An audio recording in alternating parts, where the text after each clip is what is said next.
स्वागत है आपका दैनिक सवेरा में। दर्शकों, हमारे साथ बात करने के लिए मौजूद है भारतीय जनता पार्टी के सीनियर लीडर नजीर अहमद रैना। मकदम है आपका दैनिक सवेरा में। अस्सलाम वालेकुम वरहमतुल्लाहि वबरकातुहू। आपका बहुत बहुत धन्यवाद कि आपने मुझे यहाँ बुलाया, अपना टाइम निकाला। कल जो हादसा हुआ है हमारे पुलिस स्टेशन नौगांव में, मैं दिल की गहराइयों से उन जवानों को जो शहीद हुए हैं उनको मग़फ़िरत की दुआ करता हूँ। और इस हादसे को मैं बहुत ही दुखी थी शब्दों में कहता हूँ कि उन सबको अल्लाह ताला जन्नत नसीब करे और दोबारा ऐसा हादसा ना हो। भारतीय जनता पार्टी यूनिट गांधरबल की जानिब से आज एक प्रोग्राम का एहतमाम किया गया है, जिसमें सुरबल के प्रभारी आरिफ साहब ने भी शिरकत की है। तो किस तरह के इकदाम किए गए हैं इस प्रोग्राम? देखो, हमारा संकल्प है भारतीय जनता पार्टी का कि हमने अपने देश को आगे बढ़ाना है। हमारे प्रधानमंत्री जी का जो लक्ष्य है उस लक्ष्य को हमको छूना है। हम चाहते हैं कि जो हमारे गरीब बच्चे यहाँ प्रोडक्ट तैयार करते हैं हम उनको खरीदें और ताकि उनको भी रोजगार मिले और हमारा देश आगे बढ़े। जो हम विदेशों के आइटम्स खरीदते हैं या उनके प्रोडक्ट्स खरीदते हैं, वो पैसा जो है वो विदेश में चला जाता है। हमारी कोशिश यही है और हमारे प्रधानमंत्री जी का भी यही संकल्प है, उनका भी यही लक्ष्य है कि हमारे देश को आगे बढ़ाने में सबसे सहयोग जो है वो हमारी जनता का है। अगर हमारी जनता हमारे इंडियन प्रोडक्ट खरीदते हैं तो हमारे ही देश में वो पैसा खर्च होगा और हमारे देश में ही वो हमारी उपलब्धि होगी उन लोगों की जो लोग इस प्रोडक्ट को बनाने में अपना वक्त निकाल रहे हैं।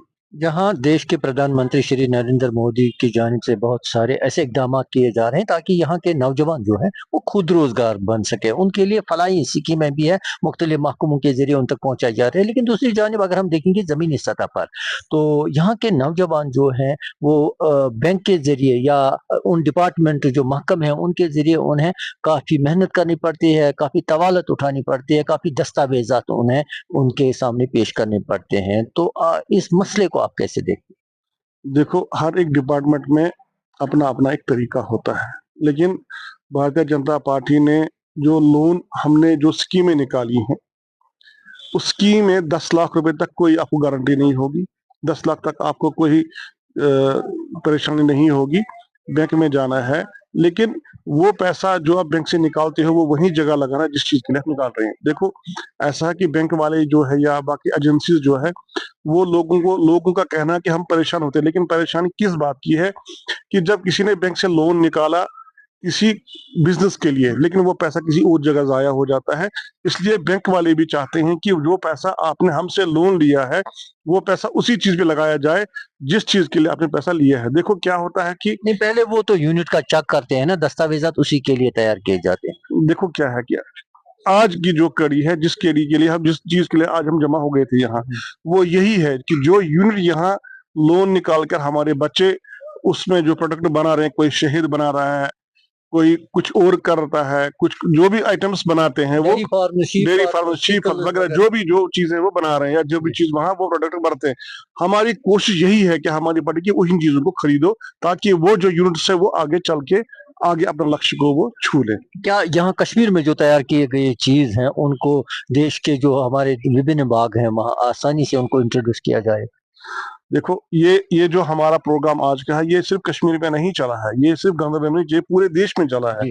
पूरे देश के लोगों को हम ये समझा रहे हैं कि जो चाहे कश्मीर का है, चाहे यूपी का है, बिहार का है, दिल्ली का है, महाराष्ट्र का, जहां भी कोई आइटम्स है, जो प्रोडक्ट बनता है उसको देश में ही खरीदो, भले ही उसको विदेश भेजो, वहां उसकी खरीदो फरोख्त करो, लेकिन पहले सबसे आपको यही कोशिश होनी चाहिए कि हमारे देश का जो आइटम्स है हम उसको खरीदे ताकि हमारे जो बच्चे जो वो कर रहे हैं, जो वो काम कर रहे हैं, उनको आगे जाने का मौका मिले। तो यहाँ के नौजवानों के लिए आपकी क्या मैसेज रहेगी?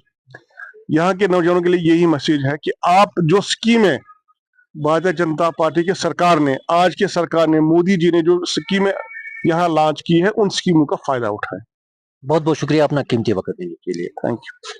बार बार ये अपील की जाती है कि वो रोजगार के लिए दर दर की जहां ठोकरें खाते हैं, तो सरकार ने उनके लिए बहुत सारी फलाही स्कीमें राइज की है जिनके जरिए उन्हें फायदा पहुंचाया जा रहा है ताकि वो खुद रोजगार बन सके। लिहाजा उन्हें दर दर की ठोकरें खाने के बजाय अपना मन लगाना चाहिए और काम अच्छी तरीके से करना चाहिए ताकि वो खुद रोजगार बन सके, अपने लिए और अपने अहलो अयाल के लिए इज्जत की रोजी रोटी कमा सके। दैनिक सवेरा के लिए गांधरबल से रहीम रिजवान। है ये पूरे हिंदुस्तान में है। और आपने देखा होगा इनिशिएट भी भारतीय जनता पार्टी ने किया है, हमारे प्राइम मिनिस्टर साहब ने किया है। और आज हमने गांधरबल में एक प्रोग्राम बनाया है और हमारे कार्यकर्ता आए और इसमें प्लेज लिया हमने। प्लेज इस बात का है कि हम देश की खिदमत करेंगे और जो स्वदेशी चीज़ें हैं तो उनको हम इस्तेमाल करेंगे आम जिंदगी में। तो यही आज का जो प्रोग्राम का जो मुद्दा और मकसद था यही था। इसमें दोनों कॉन्स्टिट्यूएंसीज के आपके कार्यकर्ता थे? जी हाँ, आज हमने प्रोग्राम बहुत बड़ा बनाना था और बहुत बड़ा प्रोग्राम हमने रखा था यहाँ पे, लेकिन बदकिस्मती की वजह से जो ब्लास्ट हुआ है, जो एक हादसा हुआ था श्रीनगर में, उसकी वजह से हमारे कार्यकर्ता कम आए हैं और हमने छोटे पैमाने पे ये प्रोग्राम बनाया है। तो आप किस तरह उनको खराज पेश करते हैं? बिल्कुल, देखो ये एक सानिया है और इस सानिया को हम बहुत सीरियस लेते हैं और हम दुआ करते हैं कि उनकी जो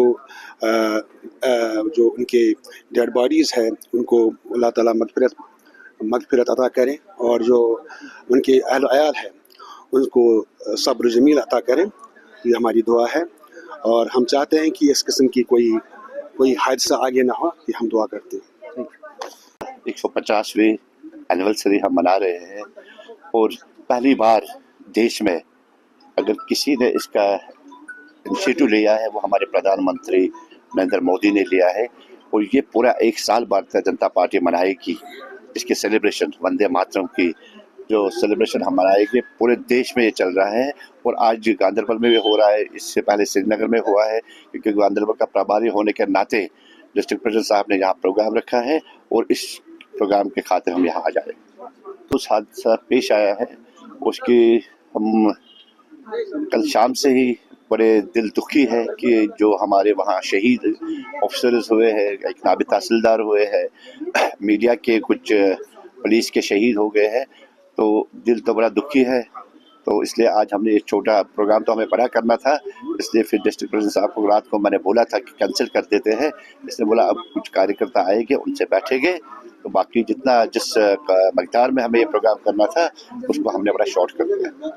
कल जो नेशनल कॉन्फ्रेंस को हार महसूस हुई है दोनों जगह पे, नगरोटा में भी बीजेपी की जीत हुई है और पीडीपी ने बड़गाम में जीत दर्ज की है और नेशनल कॉन्फ्रेंस की नाराजगी जताई है लोगों ने, तो किस तरह? देखिए मैं पूरा 1 महीना कैंपेनिंग में रहा हूँ वहाँ पे बड़गाम में तो इतना ही था, नेशनल कॉन्फ्रेंस को बाहर होना ही होना था क्योंकि 1 साल इनकी सरकार में हुई है, उमर साहब की सरकार 1 साल हुआ है।